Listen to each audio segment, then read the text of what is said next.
My man, Mr. Bob Doyle, is very excited to have this interview come up. How's it going, Bob? In Vegas. Going good, Carlos. How are you? Doing fantastic in the new Miami office. Still getting some of the audio sorted out with the echo, so bear with me if I'm bad quality on the podcast for those listening. But super excited, man. And I want to dive right into it. Everybody knows about the movie The Secret, Law of Attraction, super, super popular. And listeners of this show and my friends, family know I'm very interested in that. So I'd love to kick off hearing about just what that was like being in The Secret and how you even got into that space and field. Yeah, sure. Because I had never set forth professionally to be in the personal development industry or anything like that. I always had my sets on being a broadcaster, like my dad, and just kind Mhm. of being a goofball on the radio and stuff like that. And that's what I pursued for the first, 7 years of my professional life. But then it didn't turn out to be the avenue for creative personal expression that I wanted it to be. There were just too many, I just didn't have the flexibility to do all the stuff I wanted to do. So I got a little disillusioned, and that led to this jumping around from career choice to career choice, trying to find my way. And my disillusionment and struggles I had with doing that led me down the metaphysical path. I was like, what's the bigger picture? Why isn't this happening? Because logistically or logically, I should be, much further along.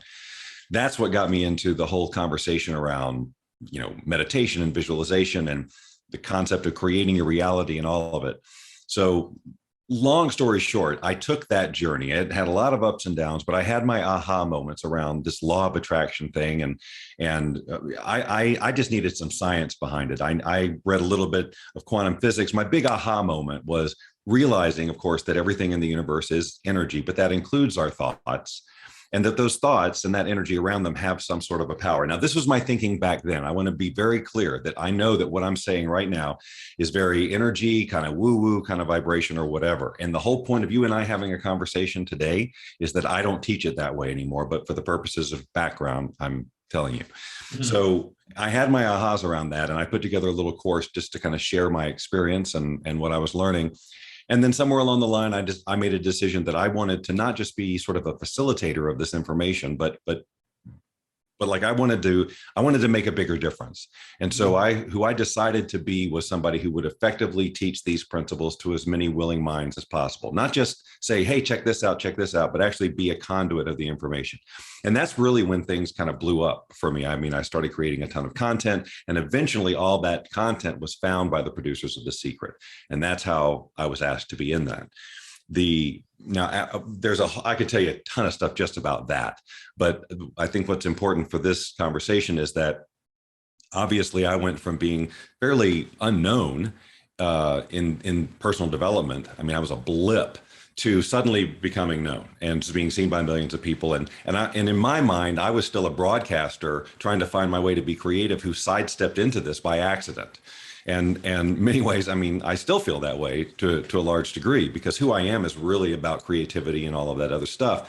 But this came into my life and became a part of my message, and I've been very passionate about teaching people to. It really does come down to expressing yourself creatively so that you can have the life you truly want and really enjoy it. So that's the foundation of my work, and how I got involved with the law of attraction in the first place.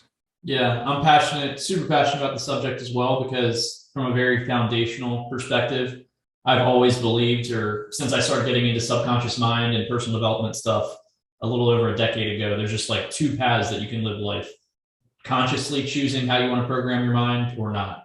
In a way, Yes. it's as simple as that. And I think you're going to explain how simple it is for people that may be hesitant of like woo woo, or anything that involves the universe or law of attraction type Yeah. language. And it's really just understanding how your brain works and consciously choosing how you want to wire it, because almost 99% of your brain is like on autopilot, even your behaviors, thoughts, actions. And most of the time, your initial programming of how you're wired, like how you grow up as a kid and your influence and stuff, you don't have a choice of. Right. Well, you just took 20 minutes out of me. So yeah, because no, that's good. That's good. That saves time. But yes, that's exactly right. People are on autopilot. They're basically robots, and they don't realize it because it feels like they're making a conscious choice about things. But what is driving the logic behind those choices is very often wiring that is faulty, for lack of a better term. Mhm. It does not really support your highest good. It's filled with limiting beliefs and ideas about what you can't do and all kinds of things. And like you said, that all happened basically from ages 0 through 7 when we didn't really have any say. Our brain Mhm. was just wide open. But see, the good news in all of that is that our brain is highly programmable, as evidenced by how programmed we are. But it's still programmable, and that's the key. And it is all about becoming conscious of that fact. That's the first thing. Like, my message went from trying to explain all the ins and outs of law of attraction and vibration and all of the nuances. And I'm telling you, there are a lot, and people can get confused and nitpick over the littlest thing, to one sentence: your brain can change. Mhm. That's it. And guess what? That's not debatable. Everybody knows that. So the key is, how do we change our brain? And it's one thing to know, oh yeah, our brain can change, but like to really know that, well, what does that imply? Since everything about your reality is filtered through this brain, it creates all of your decision making processes, all of your action, thus your results. So if you want a different experience of reality, it's always going to come down to your brain. So whether you go in through the law of attraction stuff or Tony Robbins seminar, if your brain doesn't get rewired, the transformation isn't going to stick. So regardless of the approach, it's about rewiring your brain. It is. And rewiring your brain, in my opinion, is the biggest 80/20 leverage that you can do. This is a real estate investing show, but that is the foundation of your real estate investing business, your journey of entrepreneurship, or really anything you intend or desire to have in life. So, very one of the best guests on the planet to be speaking to about this. In context of business, entrepreneurship, wealth accumulation, that's a big part of the secret law of attraction. Sure. And this process is for everybody, but how would you start going about this process or explaining it to someone that's in the real estate industry listening to this? Well, I'd ask them what their goals are, and Mm-hmm. then why those goals are important to them. I mean, that's basic kind of coaching stuff, but it's like Mm-hmm. super important, because when I'm working with people, it's not as much about the goals that they have, but who they need to be to have those goals come to them as effortlessly as possible. And most of the time, people are using the law of attraction as trying to create change the universe to their bidding. And that's too much effort. And that's not how it works anyway. So when you change yourself and you change how you make meaning out of things and change your behavior, then the universe has no choice but to respond differently, because you're being different. So if you've got a goal as a realtor or whatever it is, you just need to understand, okay, so what are the goals? And we'll talk about that. It could be a money thing. It could be whatever it is. Why is that important to who you are? And then who do you need to be to have those goals? And it may be very different than who you're being right now, or it may just require a couple of little tweaks. Sometimes it's the slightest change in behavior, the slightest change in meaning that we give something that can have exponential results in our real life. But the goal here is to identify the wiring that is causing the problem or slowing things down or causing us to second guess or not take action. Identify that behavior, realize that it's programmed in there. It got programmed in there. Somehow you had a series of events. You made this mean that and the other thing, and now it's in there, but it can be changed just like all the other stuff in there. So it's like, how do you want it to be changed? What is it? What's the change that needs to take place for you to become the person who has those things that are on your goal list? And then it's about identifying the opportunities during the course of the day to change, to recognize and change those behaviors to begin to get them wired in. 100%. And that reminds me of the book Atomic Habits, where it's talking about the North Star of behavior change. Really starts with a core foundation of how you identify yourself, like who you're being essentially. And that's kind of the foundation and layer of everything that ends up being like the systems and processes you have in your day to day, and the actions you take, the attitude you bring to work and your family is like who you're really being consistently day to day and how you identify yourself. So for those listening, it's good to think about that type of stuff on a day to day basis. Like, what is your identity as a person, as a business owner, as a real estate investor, everything like that. But also that you get to choose that. That's the Yeah, thing. 100%. Like, that Yes. people will say, and this is just who I am. Okay, well, is Yes. that serving you? Well, then stop telling yourself that story. The stories we tell ourselves are the worst damage we do. I mean, we justify our limitation all the time, under the name of explaining to people why we're in this situation. But it's really just doing damage to ourselves by fortifying that wiring. And so, yeah, it's a choice on who we're going to be. People will spend decades of their life or their whole lives trying to find out who they are. It's like, my God, man, just decide.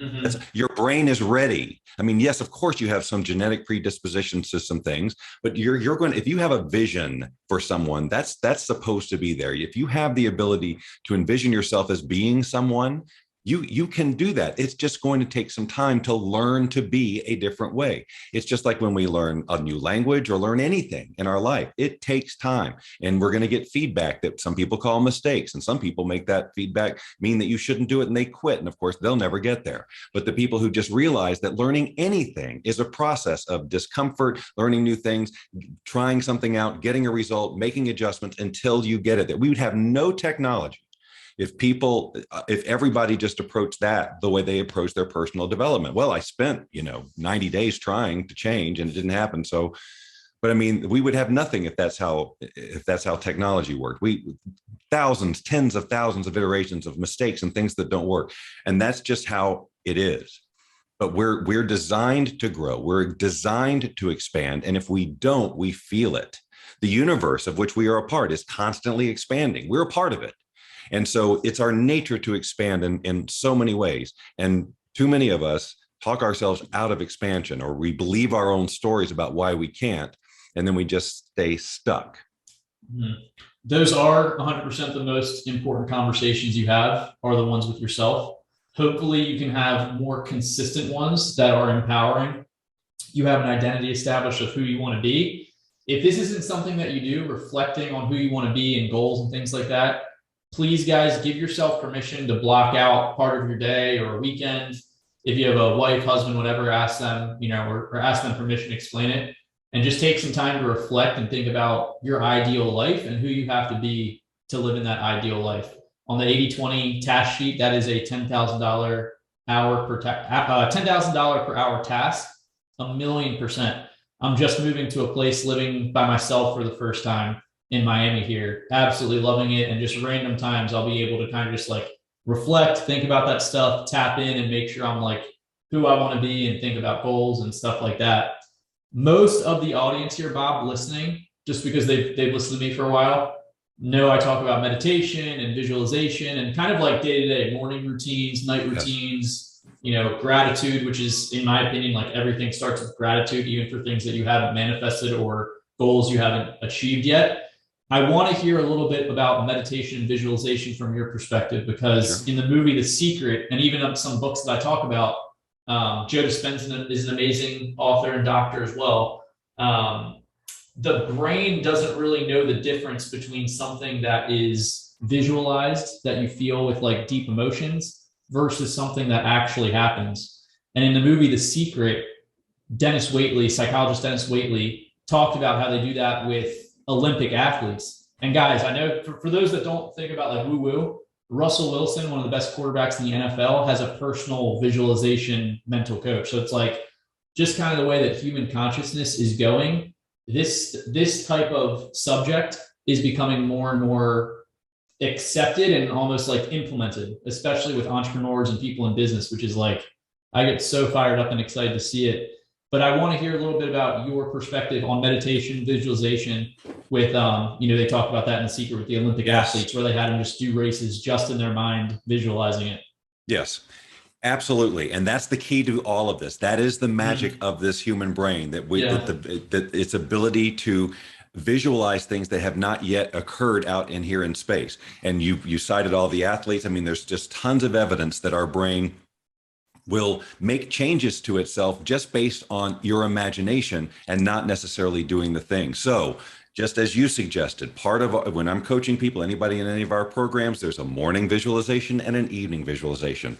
And the morning visualization is about looking at their day ahead that they know that they've got coming up, and looking for opportunities looking for situations that they historically maybe have triggered them or disempowered them or whatever, and decide ahead of time, who do I want to be in those situations? And here's the thing, it's free to do. And you can visualize every single freaking scenario, like the worst ones, and keep doing it, imagining yourself addressing it in an empowered way and getting the result you want. You get to do that as much as you want. And the brain, as you suggested, doesn't really understand that you're not really doing it. So it's like you're going and doing it and taking the hits over and over and over again. In real life, you are starting the rewiring process. And to the extent that you keep doing that and visualize with the feeling and the emotion, all that stuff they say in The Secret, it's the biology. This is biology. And so if you keep doing that, you're going to wire yourself to become that person. So it's not a woo-woo activity, visualization. You are not invoking magic.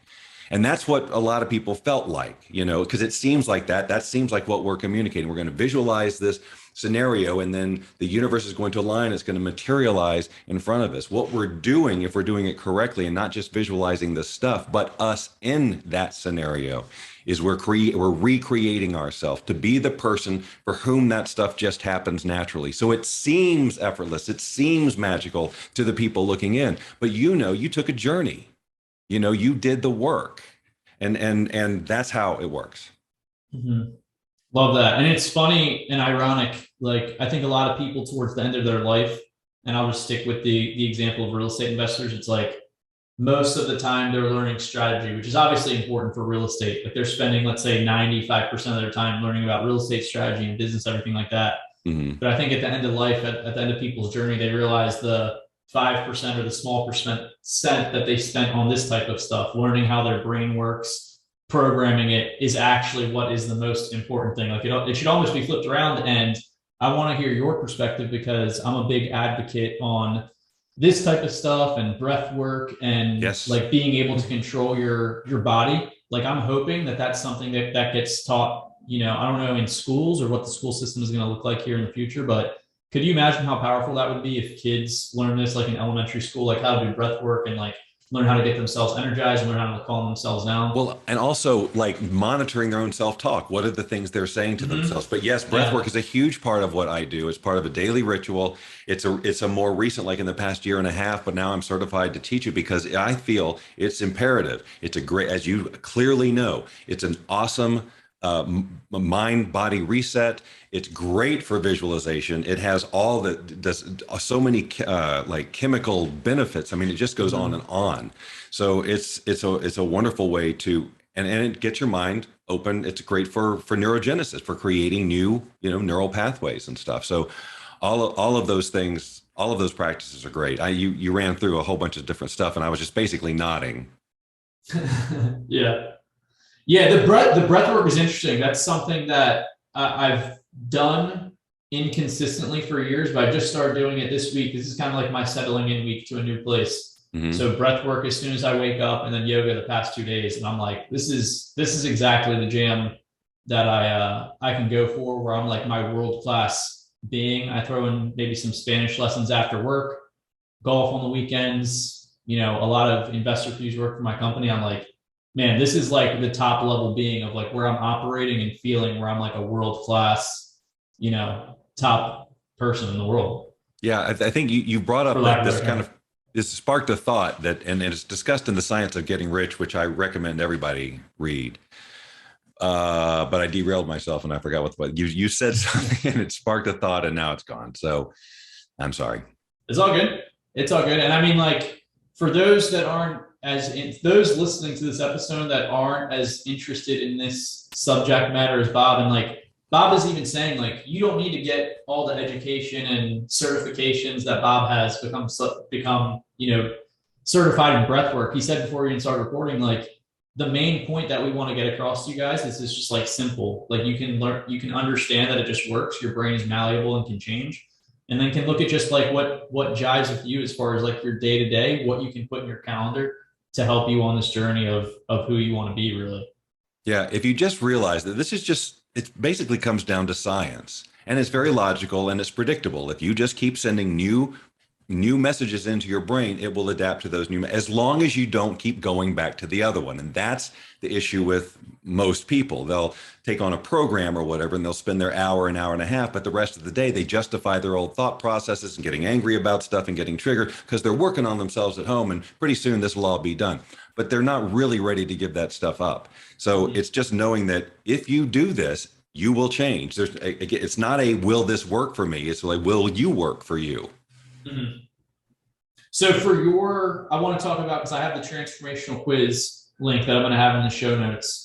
I took that prior to this, watched the video that came with it. Very cool, enlightening stuff as well. And like, even as positive and optimistic as I am, I still came out as the result type, which sounds a little bit more harsh or negative than it is, the skeptic, where it's pretty much like, hey, I want to have a little bit of like science and understanding, how my brain is working. Like I want to understand quantum physics and things like that before I just blindly believe it, which I'm assuming is probably the majority of people. Like a majority of people probably are not, they watch, well, The Secret does a good job of it, but if they just hear about this, or if they were to listen to this interview and they've never heard anything on this matter, they might just be like, man, this is kind of like woo woo.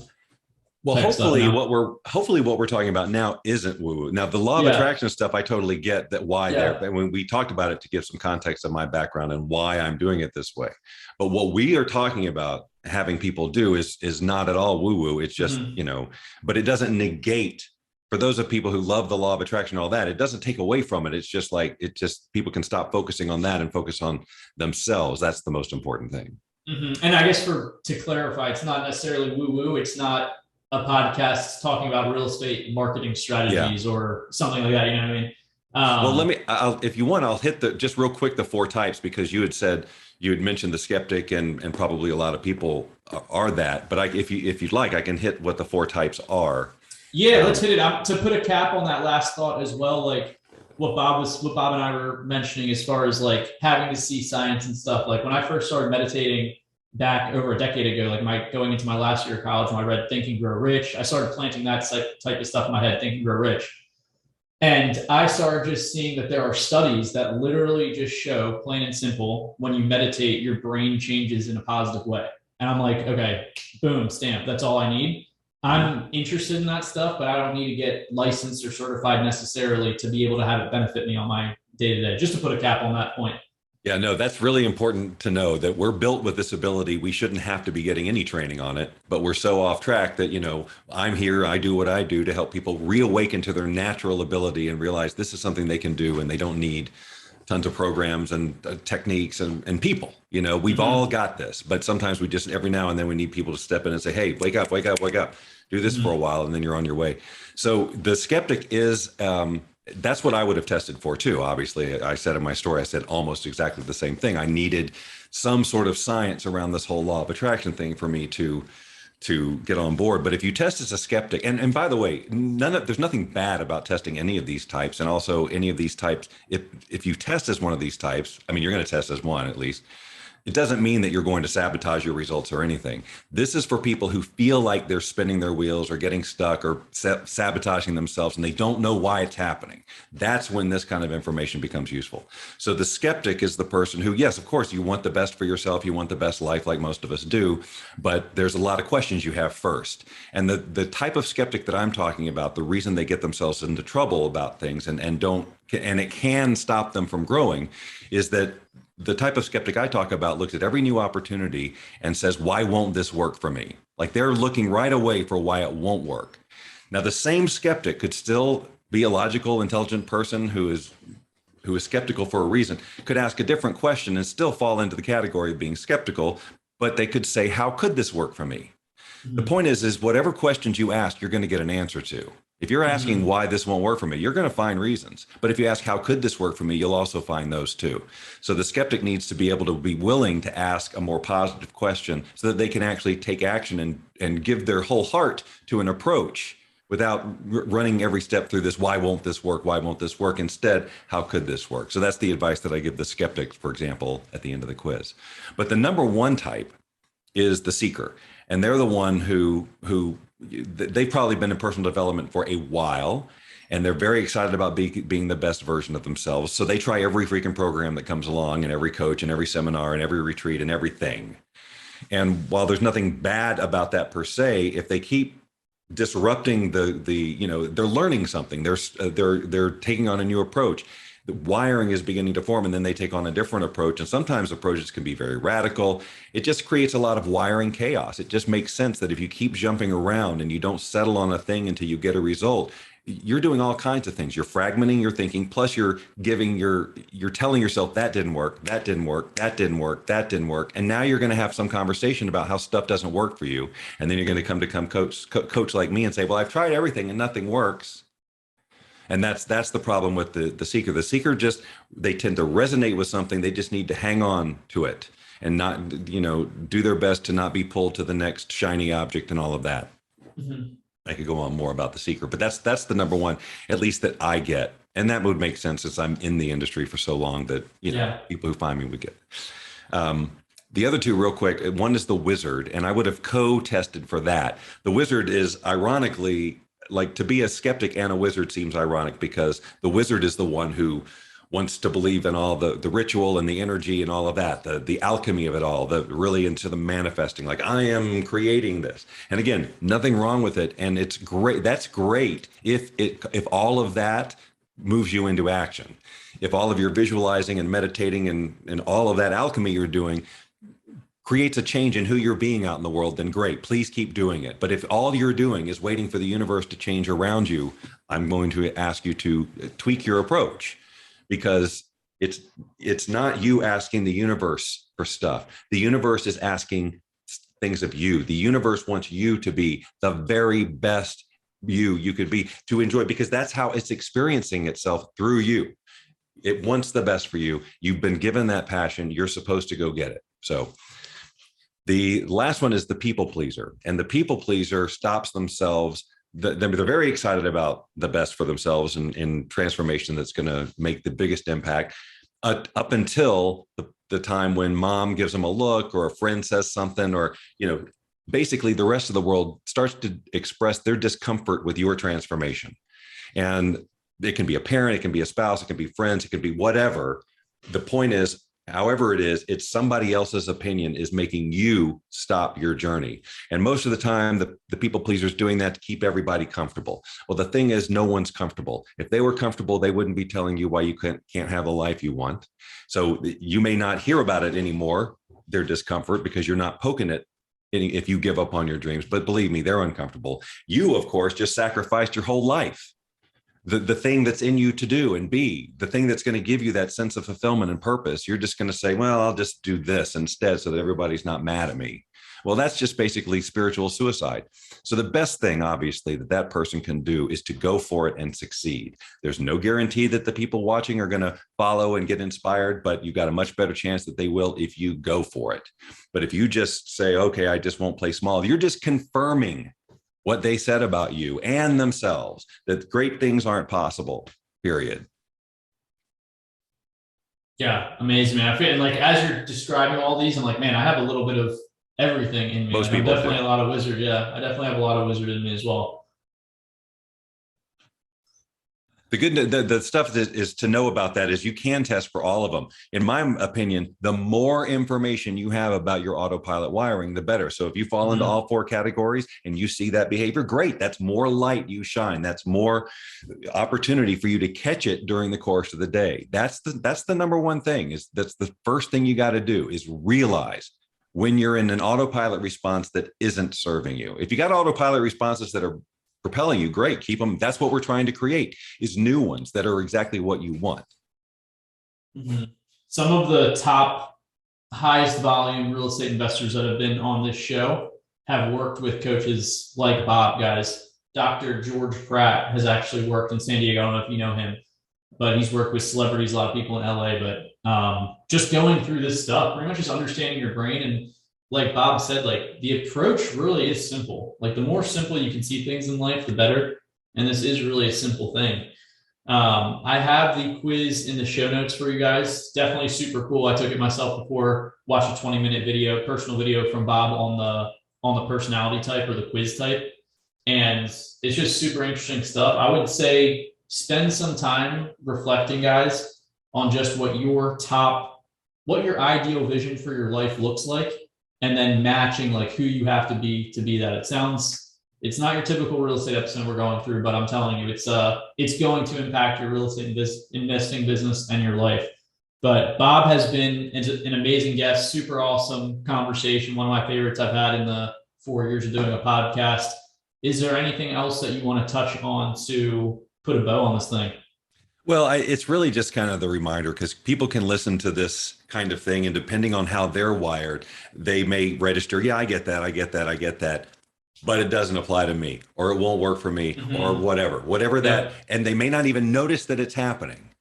And what I'm telling you is, again, whether it's working with me or someone like me or my approach, it doesn't, your brain, if you want your life to change, has to get rewired so that you can take different action and get different results. So just if you walk away with nothing else, realize that your brain is up there waiting to be programmed how you want it. And it's going to be a journey, and there's going to be ups and downs, and there's going to be some discomfort, and you get to be grateful for all of it, because without all of that stuff, you won't get to be that person that you want to be. But if you don't go for it, you're going to live that life of regret, and you don't want to do that either. 100%. Very well said. Amazing episode. What's the best place to stay in touch with you, Bob? Are you on social media? Just Oh yes, quiz I'm very I'm very easy to find. But you can just go to meetbobdoyle.com. That will also take you to the quiz and all the other things I'm up to too. Awesome, man. A pleasure and a privilege. Hope you guys enjoyed this. Definitely give Bob a shout, take the quiz, and watch the video that comes with the results. Super cool stuff. Thanks so much, man.